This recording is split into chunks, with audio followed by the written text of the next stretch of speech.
स्वतंत्रता संग्राम आंदोलन में ककौरी कांड के नायक पंडित राम प्रसाद बिस्मिल को गोरखपुर सेंट्रल जेल में 19 दिसंबर 1927 को फांसी दी गई थी। उन्हीं की याद में गोरखपुर सेंट्रल जेल में श्रद्धांजलि सभा, यज्ञ, हवन इत्यादि का आयोजन किया गया।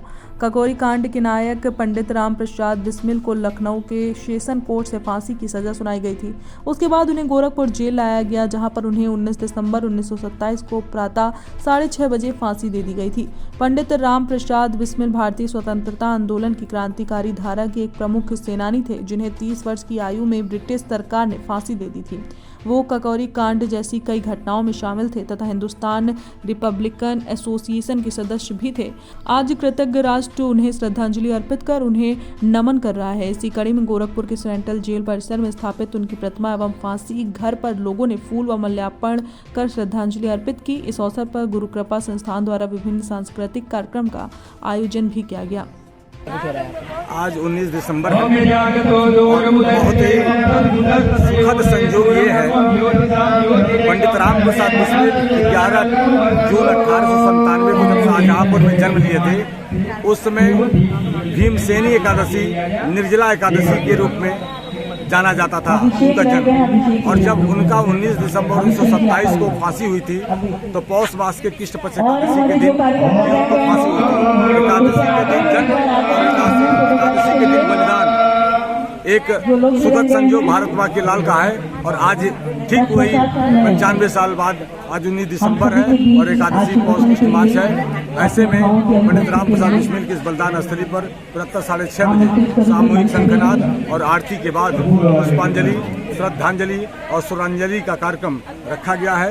इसके बाद सभी पूरे पूर्वांचल से आए हुए अनेक युवा रचनाकार कभी अपने कविताओं के माध्यम से, अपने विचारों के माध्यम से उस क्रांतिवीर अमर क्रांतिकारी अशफाक उल्लाह खान, राजेंद्र अखाड़ी और पंडित राम प्रसाद बिस्मिल को श्रद्धासुमन अर्पित करेंगे। एक बार और बहुत महत्वपूर्ण है कि काकोरी घटना के अमर बलिदानी अशफाक उल्लाह खान के प्रपौत्र, उनका भी नाम अशफाक उल्लाह खान है। वो शाहजहांपुर से चलकर 2 दिन के लिए गोरखपुर आए हुए हैं और इस कार्यक्रम में आज उन्होंने बतौर मुख्य अतिथि भाग लिया है। और उन्होंने पूरे जेल परिसर में बिस्मिल जी के व्यक्तित्व कृतित्व को देखा है और बिस्मिल और अशफाक के जो गठजोड़ आंदोलनकारी का रणनीति का हिस्सा है, उसके बारे में काफी मंच से विचार साझा किया है। और आपका तमाम राष्ट्रभक्तों का इस मेले में आना शुरू हो गया है।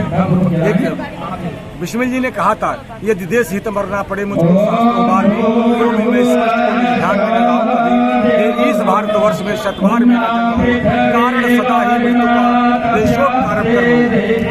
उनकी ख्वाहिश थी, शहीदों की चिताओं पर लगेंगे हर वर्ष मेले, वतन में मरने वालों का यही बात हमेशा होगा। आप देख सकते हैं इस बलिदान स्थली पर मेले का दृश्य पूरे पूर्वांचल से और पूरे देश से लोग यहाँ पर आए हुए हैं। यहाँ की क्या महत्वता है? संक्षेप में पंडित राम प्रसाद बिस्मिल अपने अंतिम समय में 4 महीने 10 दिन यहाँ पर गुजारे थे और यहाँ पर काकोरी घटना में उनको फांसी पर दिया था। और आज ही के दिन उनको फांसी के वक्त पूरी पूर्वांचल के लोग उनको पार्थिव शरीर को लेकर राजघाट गए थे। घंटाघर में उनको रखकर उनके अंतिम दर्शन करने के बाद उनकी अंत्येष्टि किया गया था। किस तरह के माहौल देखने को मिला? राम प्रसाद बिस्मिल जी की शहादत पूरे देश के लिए बहुत बड़ी शहादत है कि आज उन्होंने अपनी 27-26 साल की जवानी में यहाँ के फांसी के फंदे को चूमा और देश को अमर कर गए। और मेरा सौभाग्य है कि आज मैं शहीद अशफाक उल्लाह खान का पौत्र यहाँ आदरणीय त्रिपाठी जी के गुरु कृपा संस्थान की तरफ से हाजिरी हुई है। और ये मैं चाहता हूँ कि इन बलिदानियों का जो इतिहास है वो आज के नौजवानों तक पहुँचे। और गोरखपुर से ये बहुत अच्छी बात है, यहाँ की अनेक संस्थाएं यहाँ आज आती हैं और उनको श्रद्धांजलि पंडित राम प्रसाद युवा में अपने देशभक्ति के लिए शहीद हो गए। आप युवा है, क्या उनसे प्रेरणा लेती है, क्या कुछ कहना चाहिए? देखिए, आज का जो दिन है वो केवल राम प्रसाद बिस्मिल शहीद नहीं हुए थे। आज के दिन राम प्रसाद बिस्मिल, अशफाक उल्लाह खां और रोशन सिंह, तीनों क्रांतिकारियों को अलग अलग जगहों पे फांसी हुई थी। राम प्रसाद बिस्मिल का शहादत स्थल यही है। अशफाक उल्लाह खां को फैजाबाद में और रोशन सिंह को इलाहाबाद में हुआ था। 17 दिसंबर को राजेंद्र नाथ लाहिड़ी को गोंडा में फांसी हुआ था। हम ये मानते हैं कि ये क्रांतिकारी जिस सपने को लेकर के आजादी के दौर में लड़ रहे थे, वो सपना अभी अधूरा है, क्योंकि ये लोग जिस तरह सोच रहे थे, आप पाएंगे कि राष्ट्रीय आंदोलन में जितने और धड़े थे उनसे एकदम अलग इनकी स्टैंडिंग थी। पहला ऐसा इनका संगठन था, इनके संगठन का नाम था HRA, हिंदुस्तान रिपब्लिकन एसोसिएशन, जिनका स्पष्ट मानना था कि धर्म और राज्य का एक में मिलाया नहीं जाना चाहिए। ये दोनों को पृथक पृथक चीज होना चाहिए।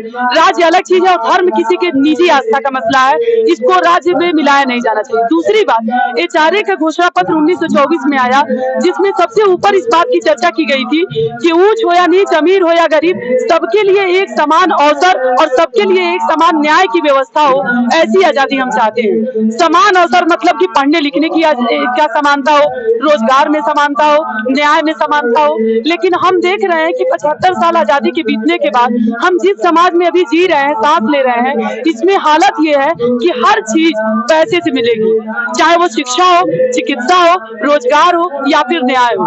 न्यायपालिका को लोकतंत्र का खंभा माना जाता है, लेकिन उसकी हालत ये है कि 3 लाख लोग आज भी अंडर ट्रायल जेल में सड़ रहे हैं, क्योंकि उनके पास इतना नहीं पैसा है कि किसी बड़े वकील को हायर करें और अपनी बेगुनाही साबित कर सके। और दूसरी तरफ बहुत सारे लोग हैं जो हत्या करते हैं, अपराध करते हैं, फिर भी वो बेधड़क सड़कों पे घूम रहे हैं। शिक्षा और रोजगार की हालत ये है कि शिक्षा भी माल के जैसे खरीदने बेचने की चीज बना दी गई है। पैसा है तो आप डॉक्टर बनने का ख्वाब दिखाइए, इंजीनियर बनने का ख्वाब दिखाइए, और नहीं पैसा है तो वही है कि बचपन में जिस उम्र में कॉपी कलम किताब हाथ में होना चाहिए, कि उसी उम्र में आप किसी ढाबे पर प्लेट कब धुलिए।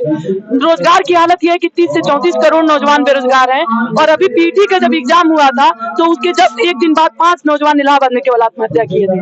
30 दिन का अप्रैल का महीना है, 35 नौजवानों ने इलाहाबाद में आत्महत्या किया था। मतलब आत्महत्याओं का ग्राफ बढ़ रहा है, खासतौर से नौजवानों में। तो इसके पीछे मुख्य वजह है बेरोजगारी, और आज रोजगार का संकट में, बेरोजगारी का संकट बहुत भयानक स्तर पे है। हम मानते हैं कि इन क्रांतिकारियों के सपने अधूरे हैं, और अगर इन सपनों को जाना समझा जाए तो बदलने के लिए हम नौजवानों की ही जिम्मेदारी है कि इनकी सच्चे रूप में श्रद्धांजलि भी हम इसी रूप में देते हैं कि इनकी विरासत को जाने और इनकी विरासत को ज्यादा से ज्यादा लोगों को परिचित कराएं और बदलने की लड़ाई में शामिल करें। अंजलि। महान क्रांतिकारी पंडित राम प्रसाद बिस्मिल जी की फांसी आज ही के दिन में गोरखपुर के जिला जेल में 1927 में हुई थी।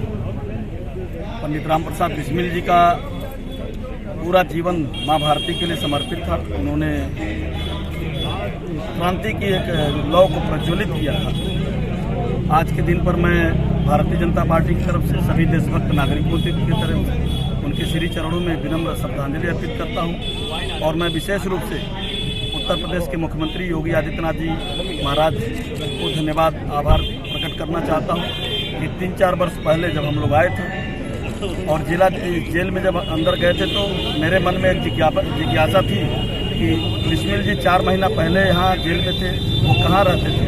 तो हम लोगों ने जाकर के उस बैरक को देखा था जहाँ 4-5 कमरे थे, और जाकर के सायंकाल जब मुख्यमंत्री जी को हम लोगों ने बताया कि वो पूरा का पूरा 4-5 कमरे और उनका फांसी स्थल, अगर जेल की सुरक्षा अलग एक बाउंड्री बन जाए और ये अलग हो जाए तो एक देश के लिए, युवाओं के लिए तीर्थस्थल जैसा होगा। और मुख्यमंत्री जी ने तत्कालीन ADG चंद्र प्रकाश को गोरखपुर भेजा था और निरीक्षण करके 1,88 लाख स्वीकृत करके 22 फीट की अलग जेल की दीवार बना करके और 4-5 कमरे जहां वो रहते थे, वो पूरा का पूरा परिसर युवाओं के लिए, देश के लोगों के लिए एक पर्यटन के रूप में विकसित किया है। और आज प्रसन्नता इस बात की है कि आज हजारों की संख्या में जहाँ छात्र छात्राएं, देश के देशभक्त नागरिक आकर के विनम्र श्रद्धांजलि अर्पित कर रहे हैं। तो आज इस अवसर पर ये एक तीर्थस्थल जैसा होगा। मैं आज के अवसर पर महान क्रांतिकारी पंडित राम प्रसाद बिस्मिल जी के श्री चरणों में आप सबकी तरफ से विनम्र श्रद्धांजलि अर्पित करता हूँ। आज बिस्मिल जी, स्वतंत्रता संग्राम सेनानी बिस्मिल जी को आज के दिन फांसी दी गई थी जिला कारागार गोरखपुर में। तो उन्होंने जो आंदोलन चलाया वो उस आंदोलन ने भारतीय स्वतंत्रता संग्राम की गति को एकदम मोड़ दिया, क्योंकि पहले गतिविधियां सीमित लोगों तक थी।